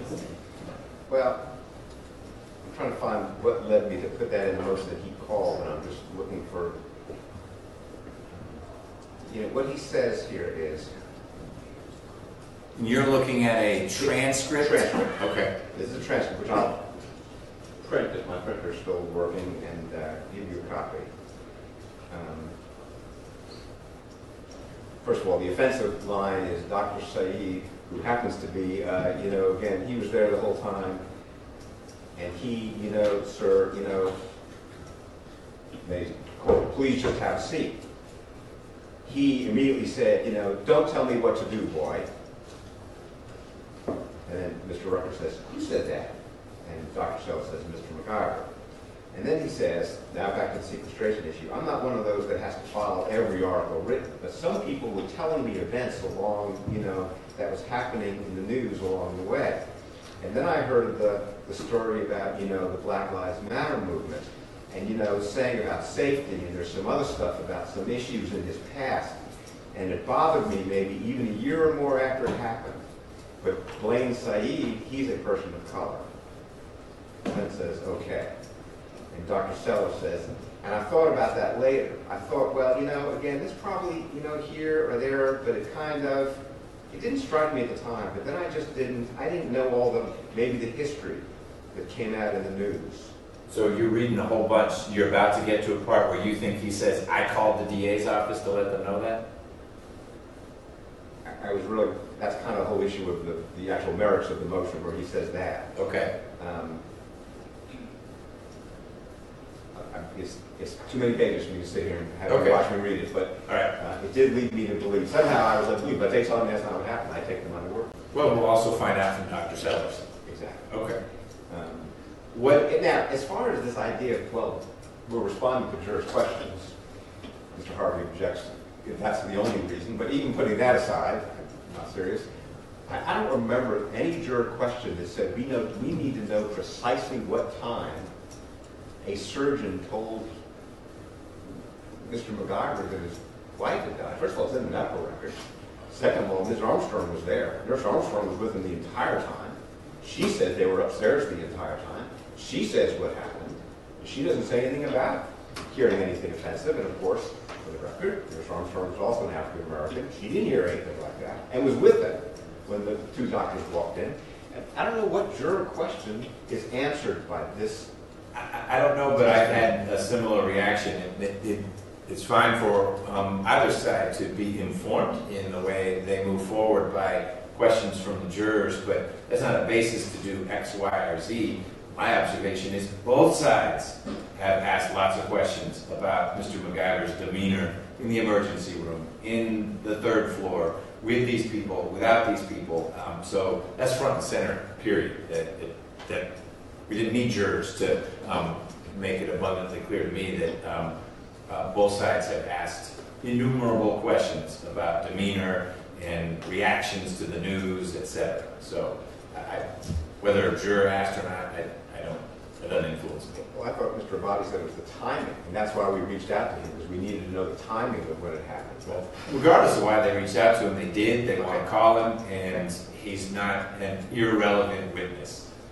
So what are your thoughts if the state does not elicit testimony, and in fact they instruct Dr. Sellers that he's not supposed to talk about who's tall or short or fat or skinny or white or black?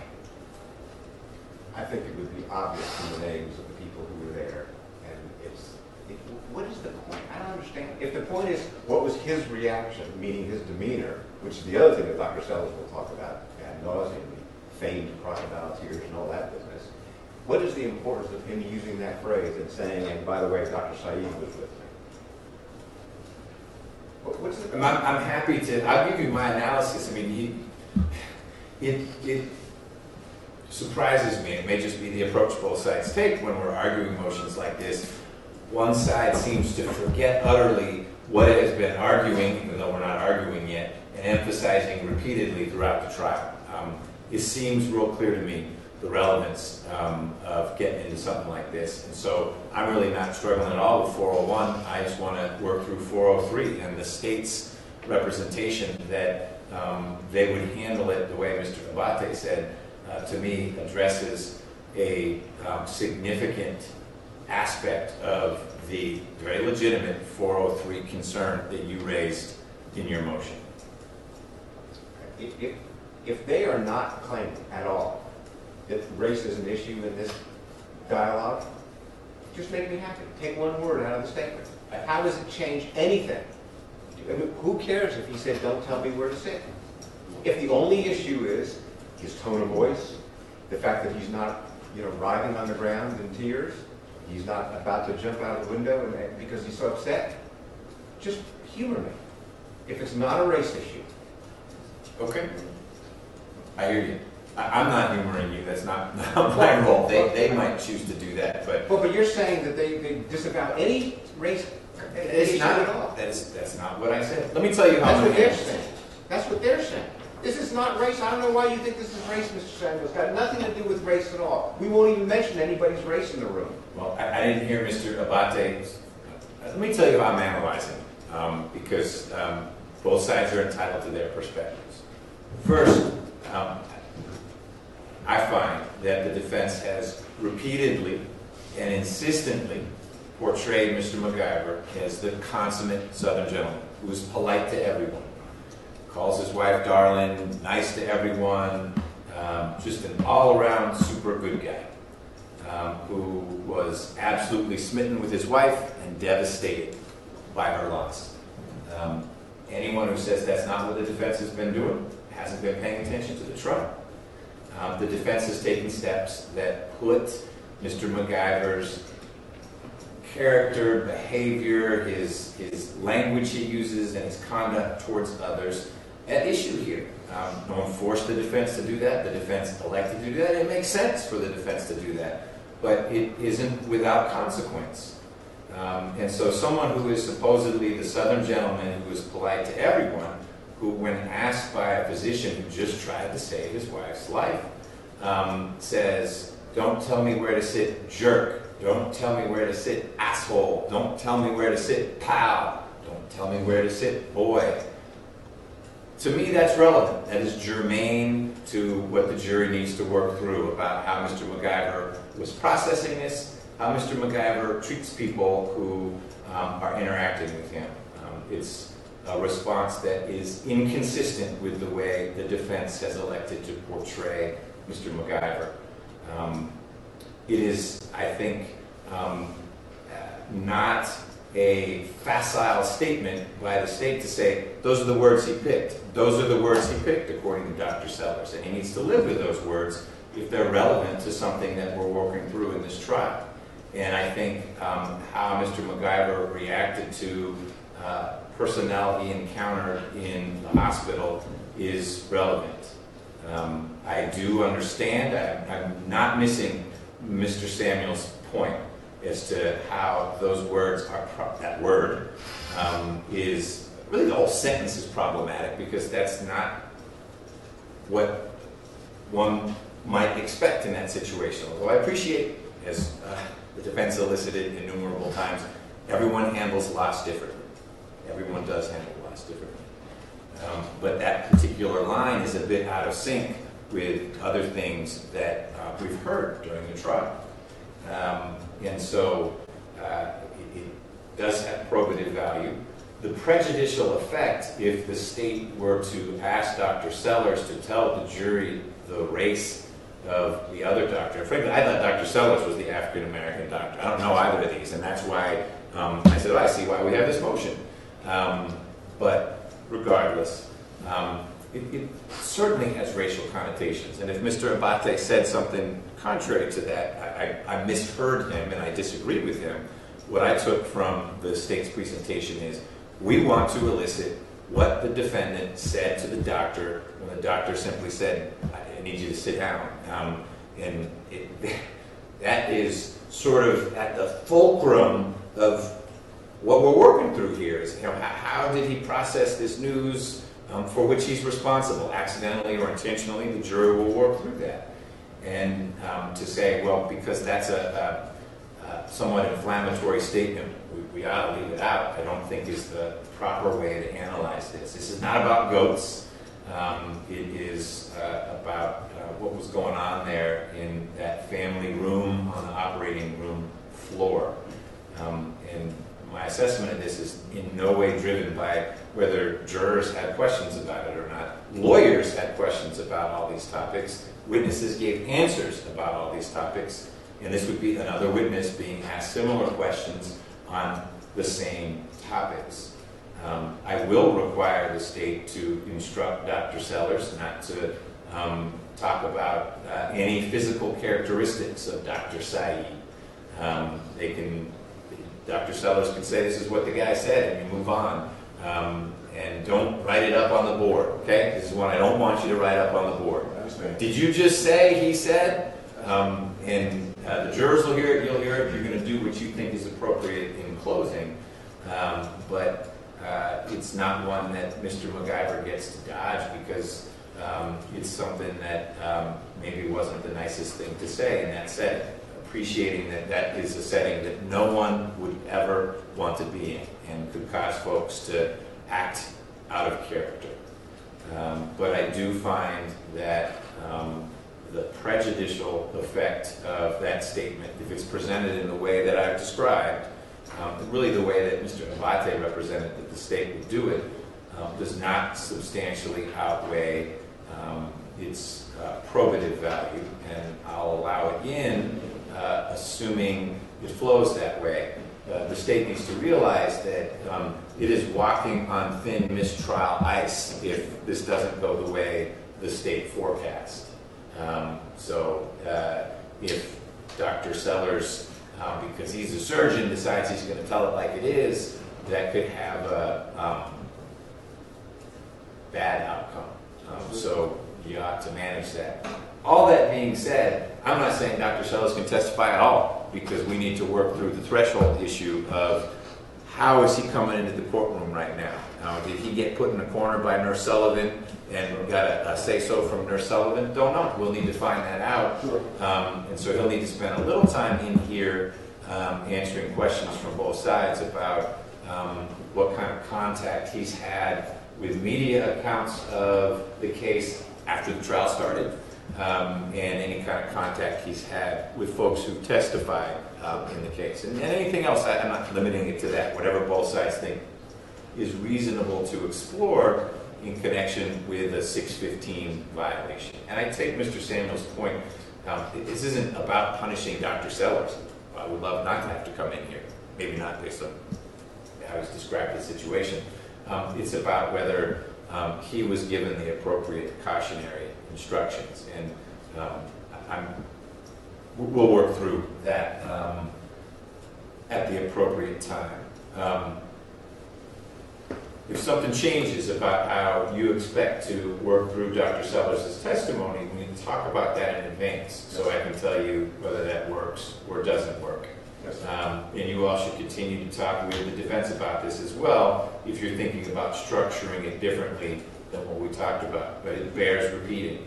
My understanding is that the state does not intend to elicit any testimony from Dr. Sellers about Dr. Saeed's race, or creed, or color, or anything like that, and that whoever's doing the questioning isn't going to have the dramatic moment with the board and the blue pen. And unless the defense opens some door that we believe occurred on cross-examination, that's how it would stay. yes. Okay. So the 403 and 401 basis for the motion to eliminate is denied but preserved, and we'll revisit 615 at the appropriate time. Anything else from the state? We're about to break for a week, so I want to make sure if there's stuff hanging out there that you guys will be working on it. Not that you aren't going to be busy otherwise, but it'll be frustrating to the jurors when I tell them that you guys didn't do things you promised you'd do over the week. If we get in here Monday and we have to spend 2 hours arguing motions that we could have dealt with. I don't think you should expect that. I think we've done pretty good. We are, 4 weeks at this, and so we haven't had any major, hiccups. I just wanted to clarify one thing. I did find on page 16 of the transcripts. This is Dr. Sellers' transcript? Sellers, I just wanted to correct a factual point. We will explore with Dr. Sellers when we get him in here about not only the sequestration issue, but did he reach out to us? Did we reach out to him? And at a point in the transcript, it just says, I say to him, well, I really appreciate you reaching out to David Ladner today. David Ladner is the attorney for all the memory hospitals. Before we make contact with any of their staff, we go through him, we afford him that courtesy. So you reached out to Ladner to say, we want to talk with Dr. Sellers. And I said to Dr. Sellers, David Ladner, he reached out to us this afternoon, and so as soon as we got out of court, I wanted to make sure that we kind of touch base with you. And so he says, yeah, and then we go on, and so, but we'll bring him in and we'll flesh it out. Okay. At the appropriate time. All right. You want copies of the statement? Can't hurt. There's more than one? Yes. So just so I have the background, how many, you guys interviewed Dr. Sellers twice? A back-to-back call. So as soon as we hung up with him, I thought about something else to ask him. I called him right back. And Okay. That conversation is much, much shorter. Got it. Okay. And Thank in you. that conversation, I also documented the date, the time, and the circumstances under which we came to speak to him. I think that's right. This is helpful. Thank you. And it's my highlighting, not Steve's highlighting. That's okay. Don't let them see my highlight. I won't. I didn't let them see the analysis I had been doing on your motion to eliminate either when they needed a hard copy. Ms. Convery. We're also working on the Alicia Redding issue, possibility of being close to something that maybe looks like a stipulation of some kind. So if we can get that resolved, then we'll let the court know first thing too. And as I understand, just so I can prioritize things the right way, whatever Alicia Redding might have to say, this is something that died on the vine in the sense that Detective Smith never ended up hearing about it. Correct. Okay. All right. What about our AJC article? Those are ready to go. Redacted, agreed upon versions for all the universal articles. So we have 3. 3 AJC articles, or that includes daily report as well? Includes daily report. We've got everything redacted. Okay. Agreed upon. Correct. Correct. Great. The next step is just, I guess, agreeing on how those will be before the jury tendered. Okay. But I think that doesn't seem like there's an issue on that either. So. Super. All right. And we'll have a stipulation with respect to Sheriff Howard Seals in written form and for you when we get back. Great. Can't think of anything else. Ms. Clark Palmer's ready to go. She's on her feet. Tuesday. Hard to say now. Witnesses from you. Yeah, we'll, over the break, we'll send it. Or like over the weekend, yeah, for sure. Tuesday, like not Friday. Like, not today, but over the weekend. Okay. 5:59 Monday morning. Listen, after 3 weeks, man, you know, I mean, come on, you know. Okay. Well, I thank the jurors for their work. I want to thank you guys as well.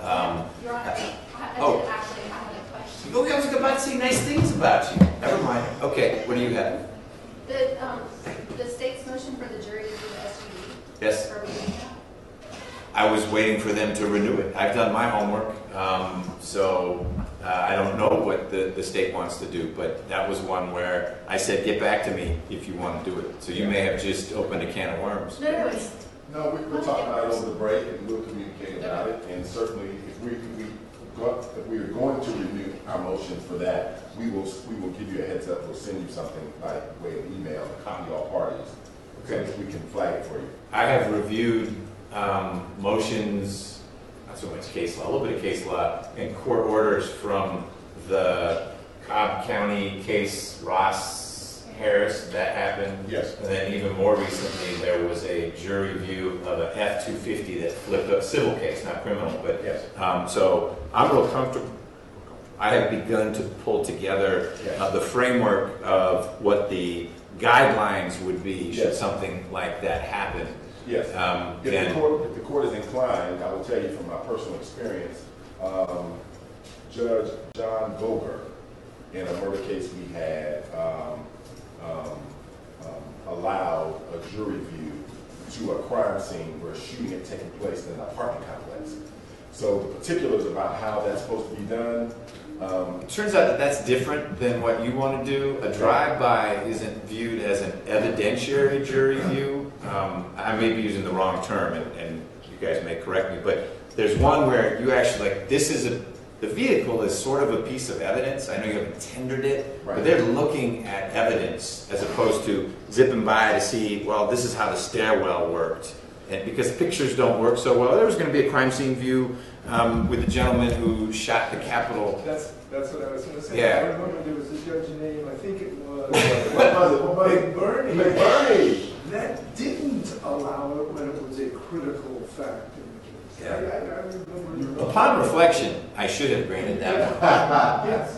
I mean, true. Really. Yeah, that was a bizarre, Yes. Yes. physical layout. Thank you.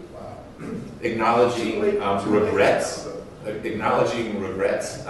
This one doesn't involve the complexities of getting on a bus and this and that. Literally, we're going to hop on an elevator and go one floor down.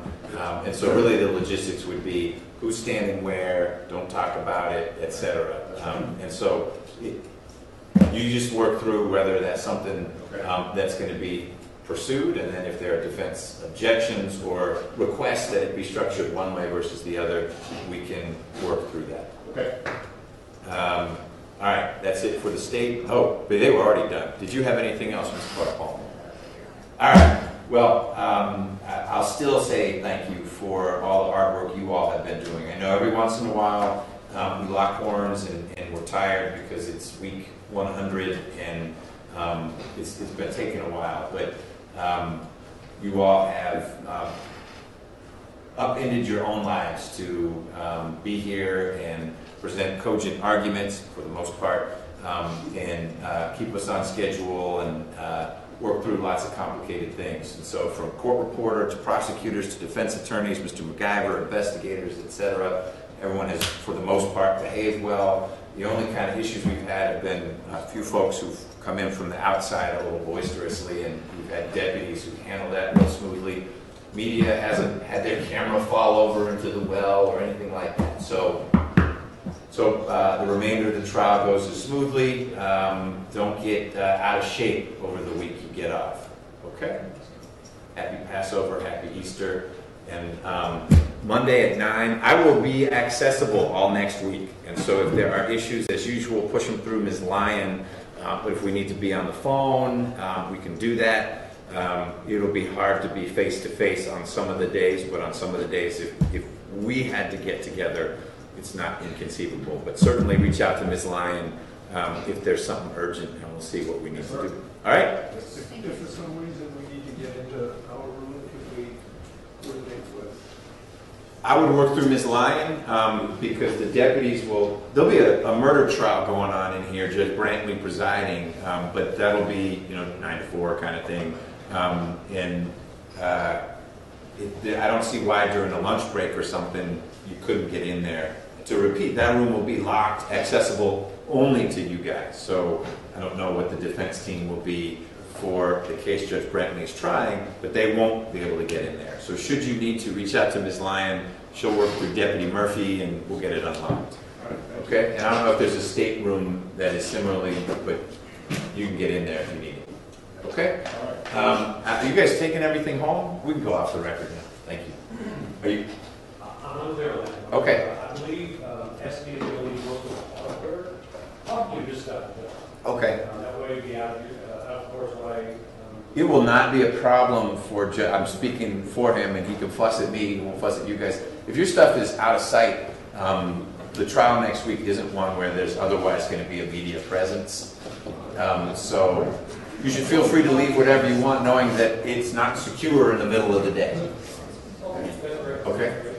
All right. Bet.